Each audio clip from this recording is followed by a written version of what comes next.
Well, it is a beautiful day here in Winona, Minnesota. And I like this town because no matter where you look, it's got that small town vibe. Welcome to another edition of Tommy Travels. It's Tommy Travels. And our first location today is the Winona County History Center. From what I could tell, it seems like an interesting spot to see. This is our first of 2 destinations, maybe 3. We'll see what happens, where the day takes us. But it should be interesting, so come on, let's go see what there is to see.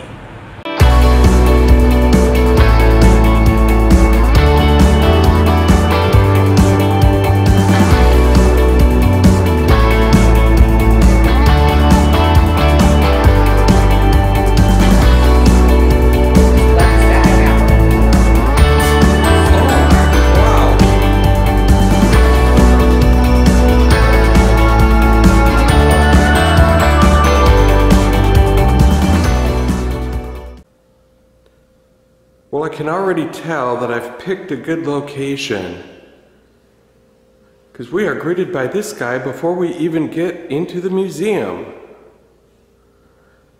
And what this is a steam fire engine from 1905. Before that, they used hand pumps. And this thing could shoot water out at 600 gallons per minute. And as you can see, it was horse-drawn. There were 2 horses, Prince and Jerry, that were fine horses, and they were trained to run right over to the very front of the steam engine here whenever the fire alarm rang. We even got the old bell right up here. And here we get a warm welcome from this. This is a Radiant Estate stove from the mid-1890s. These fancy stoves were commonly called parlor stoves. The parlor was the room in the family home made for entertaining and was the host to the finest items afforded. Very ornate. And this right here is not glass that we're looking at.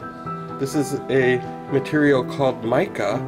It was used in these stoves because they are able to withstand the very high heat, but they still look like glass. And so there is a group called the Flatliners Speed Society. And they are a group of guys from Minnesota, Wisconsin, and Iowa that were all good friends from the 50s and 60s. And they put together this, which is a 1931 Ford Roadster with a 1932 grill shell. And this is a fast car, too. It appeared actually for Speed Week, which is the largest of Bonneville's events, and in August of 1995, it went 142 miles per hour. It was featured on the BBC. They interviewed the crew and made several runs carrying their cameras. And the Learning Channel's Extreme Machines featured 2 vehicles, one being the fastest piston engine car in the world at over 400 miles per hour, and the other being the Flatliners car. And then also, as another interesting side note, in 1998, with a 20 to 25 mile per hour quartering tailwind, it went 155.722 miles per hour. And here we have a furniture delivery wagon from the late 1800s. And you can see the furniture mounted up, ready to go. This particular model was built in Racine, Wisconsin. It's got some interesting features. It was kind of rare for the time. You've got the curved windows. And then also they've got another feature that was a little less rare, but it's a 5th wheel. And I was looking and I was like, I don't see 5 wheels here, but if you look underneath the driver's seat, right there, a fifth wheel. And it's actually part of the front axle, and the wheel is mounted on its side and allows for tighter turns. Well, I feel like I'm in a car showroom here today.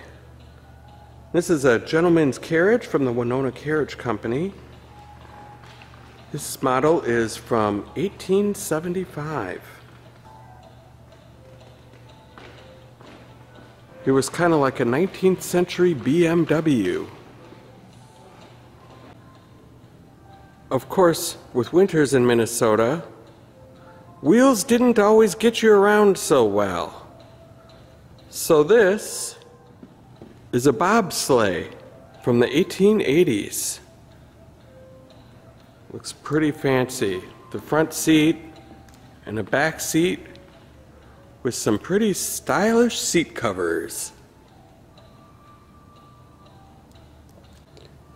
Fidget spinners may be all the rage today, but back in the 1890s, it was the bicycle. This is when four wheels became two, and people just loved them. And you could buy this little model right here for the cheap price of $8.95.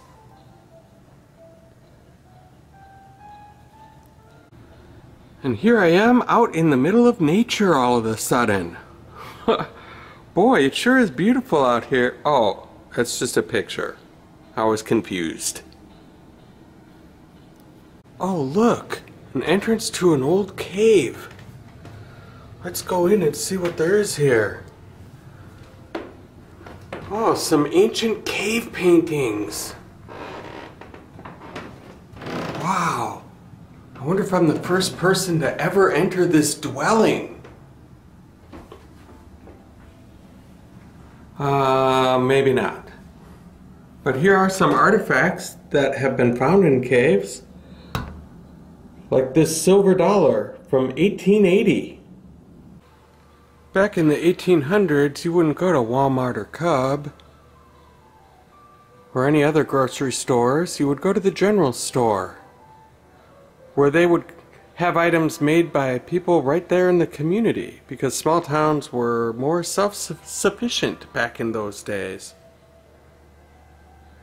They have Stetson hats that they sell here, all sorts of fabric and food items. And before Starbucks, you used to have to use a coffee grinder just like this one.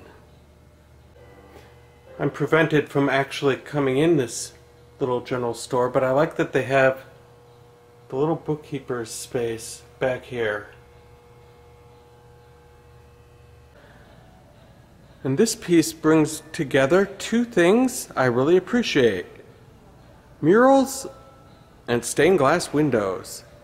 This is a tribute to Winona, Minnesota, and their agriculture and industry, history, business, government, education, and recreation. And this lady right here is Princess Winona.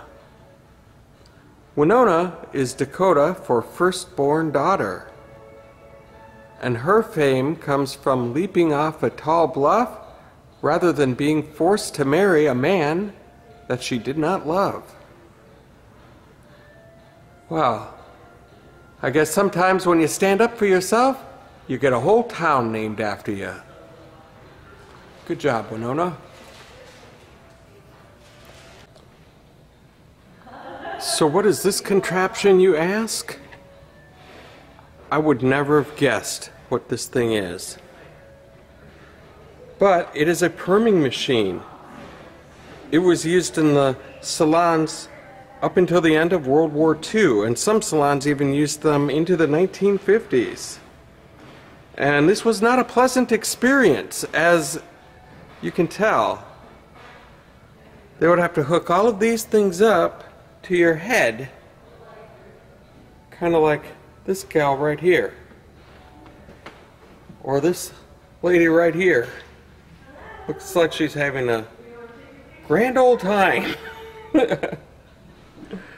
And these things would even give you electric shocks, and they would make their customers so hot that the stylist had to fan them to keep them from passing out.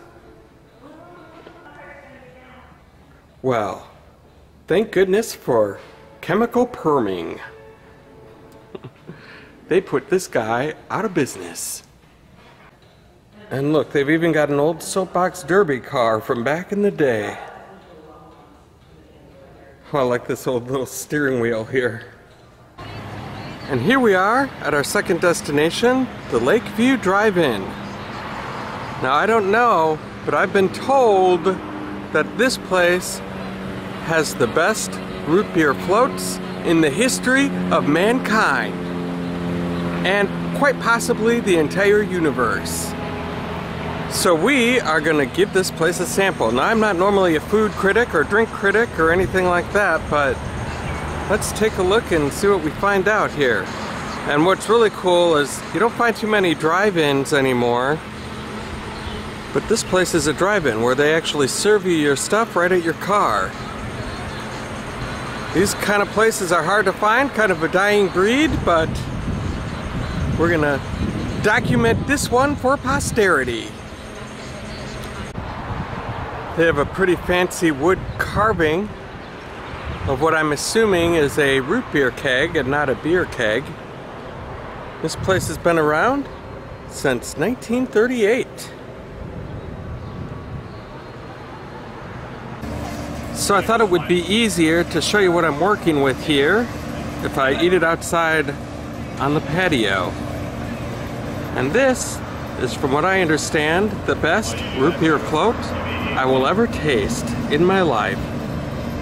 And so I'm gonna just take a little bite of ice cream here, get a little root beer on it, see how it turns out. So here it is. We're gonna give it a try.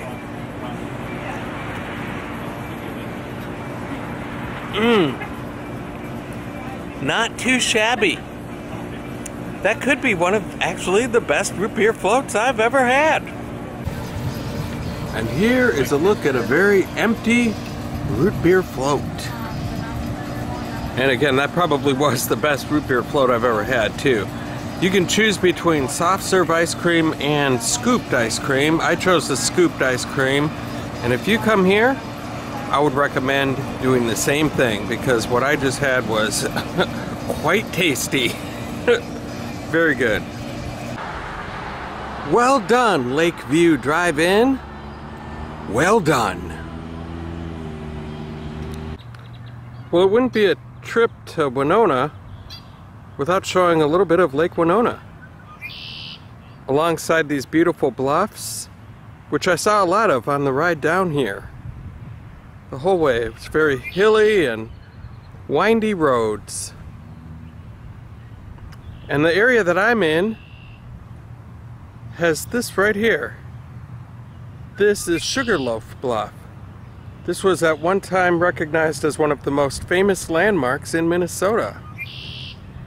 And that bluff is 500 feet tall, and then the pinnacle there rises another 85 feet above that.